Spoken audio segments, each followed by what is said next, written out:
Kamu harus bertemu dengan Farida. Setelah itu, baru kamu boleh kasih penilaian. Ya? Kalau saya tidak ada acara?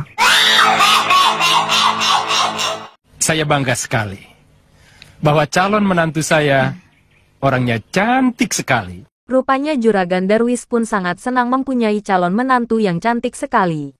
Ia pun sangat setuju untuk diambil jadi menantu. Namun hati Farida tidak bisa menerima perkataan Juragan Darwis. Mari kita menuju ke Sembara. Yang di saat itu sedang berbicara empat mata dengan ibunya. Ia pun membicarakan tentang hubungannya dengan Farida, putri cantik gadis desa anak Ki Raisman. Ibu Mariamah pun menceritakan apa yang terjadi masa lalu kepada Sembara, anak sematawayangnya Ibu Mariamah. Ia pun menceritakan tentang kematian ayah Sembara. Namun Ibu Mariamah melarang Sembara untuk mengungkit masa lalu, apalagi dendam. Kalau kamu mencintai Farida, cintailah dia. Dia anak yang baik. Mak senang sama dia. Terima kasih, Mak. Tapi kamu harus sudah siap. Maksud Mak? Penolakan emak terhadap pinangan Raisman sudah pasti membuatnya kecewa. Dan tidak mustahil dia akan melampiaskan kekecewaannya terhadap kamu. Selain itu, Raisman adalah laki-laki yang gila harta. Cocok dengan kakak perempuannya, Rosmina.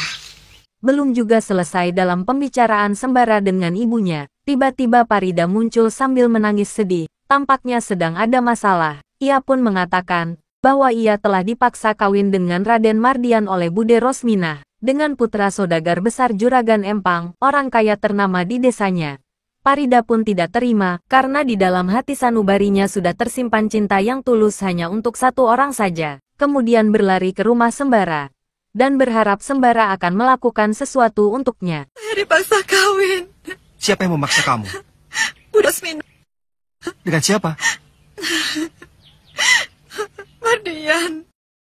Kini kita kembali lagi ke rumah Juragan Empang atau Juragan Darwis, yang mana pada saat itu Mardian pun baru saja pulang dari Batavia. Karena memang ia sedang bersekolah S3 di sana. Kedua orang tua Mardian pun menyampaikan bahwa mereka ingin menikahkan Mardian dengan Farida, putri cantik kembang desa anak Ki Raisman dari desa sebelah. Dan beberapa hari ke depan, kedua orang tuanya pun akan mengajak Mardian untuk berkunjung ke rumah Ki Raisman. Sedangkan Mardian sendiri sebenarnya tidak setuju dengan keputusan kedua orang tua tersebut. Malah mereka berencana untuk pergi berburu di hutan larangan, karena hewan di sana banyak hewan-hewan yang berharga untuk dijual nantinya, sekaligus demi menghindari pertemuan tersebut, karena sebenarnya Mardian sudah punya kekasih noni Belanda di Batavia.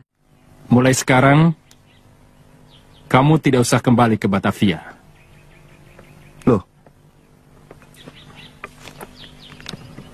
Mardian, ayah sudah tua. Sudah saatnya kamu harus meneruskan perusahaan ayah. Untuk itu, Mardian, kamu harus sudah mulai memilih calon istri. Kawin?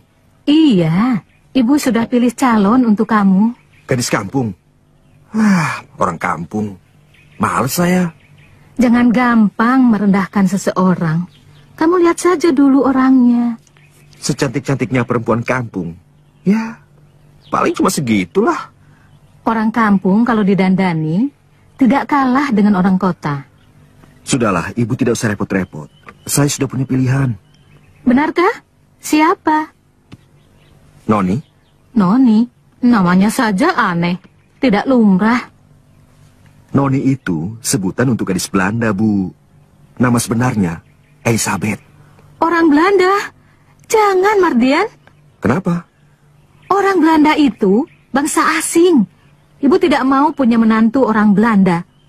Farida lebih baik dan lebih cantik dari gadis Belanda. Kini Juragan Darwis pun sudah menyusun rencana untuk mengadakan pertemuan dengan calon besan. Maka di hari Rebo Manis nanti, ingin mengajak Mardian untuk hadir ke sana. Kamu harus bertemu dengan Farida. Setelah itu, baru kamu boleh kasih penilaian. Ya? Kalau saya tidak ada acara. Di sisi lain, kini Bude Rosmina pun tampaknya sangat girang dan bahagia sekali. Setelah tahu bahwa Juragan Darwis akan hadir pada hari Rabu nanti, ia pun akan mempersiapkan sajian-sajian makanan istimewa untuk menyambut calon besan. Raisman! Ya. Ada apa, Mbak? Den Mardian baru datang dari Batavia. Besok dia akan ke sini bersama ayah dan ibunya. Oh ya? Cepat kamu suruh si Minto untuk bersihkan rumah ini. Aku akan suruh Mbok Sukap untuk masak makanan yang istimewa. Kita harus menjamu calon besan kita dengan sebaik-baiknya. Oh. Kamu itu jangan melongo saja. Cepat kamu panggil si Minto ke sini. Sekarang juga aku akan panggil Mbok Sukap. Awas, kamu jangan ngecewakan calon besanmu. Tampaknya Ki Raisman pun terlihat kebingungan. Karena posisi sedang tidur siang, tiba-tiba Bude Rosminah membangunkan yang mengagetkan, dengan nada yang gugup dan terburu-buru. Dan rupanya sangat penting sekali. Di sisi lain, sedangkan di rumah Juragan Darwis Raden Mardian pun sedang merencanakan pemberangkatan pergi berburu ke hutan larangan, dengan hari yang sama telah ditentukan akan mengunjungi calon besan. Bukankah besok mau ke kampung seberang, ke rumahnya Pak Raisman? Malas aku. Tapi Den Mardian harus bertemu dengan Farida. Dia kan calon istri Aden. Mereka yang mau. Mereka yang harus datang ke sini. Bukan aku yang ke sana. Perewang yang bernama Karno pun sudah mengingatkan bahwa hari Rabu yang sudah direncanakan akan datang ke rumah Raisman. Namun Raden Mardian masih tetap ingin berburu saja. Ia pun menyuruh Pak Karno untuk mengumpulkan orang-orang berburu yang lainnya. Lalu kemudian Raden Mardian pun menanyakan hutan mana yang banyak buruannya kepada Pak Karno perewangnya. Berburu kemana, Den? Aku yang harus tanya sama kamu. Kamu yang lebih tahu tempat di sini. Hutan mana yang banyak binatang buruannya? Kalau hutan yang banyak binatang buruannya ya hutan larangan, Den. Tapi jangan, Den, jangan. Kenapa? Banyak harimaunya, Den. Justru itu yang aku cari. Harimau.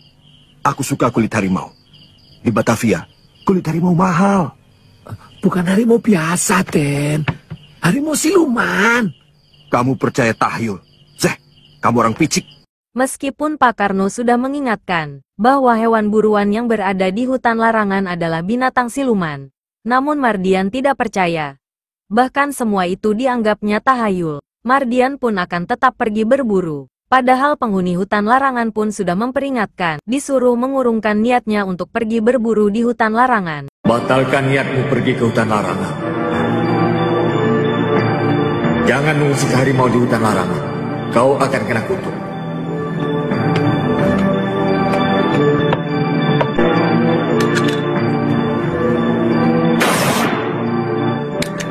Jangan bunuh harimau di hutan larangan. Kau akan kena kutuk. Kubunuh kau! Di mana kau, ha? Siapa kau? Kubunuh kau! Awas, pecahkan kepalamu! Mardian, Pak! Awas!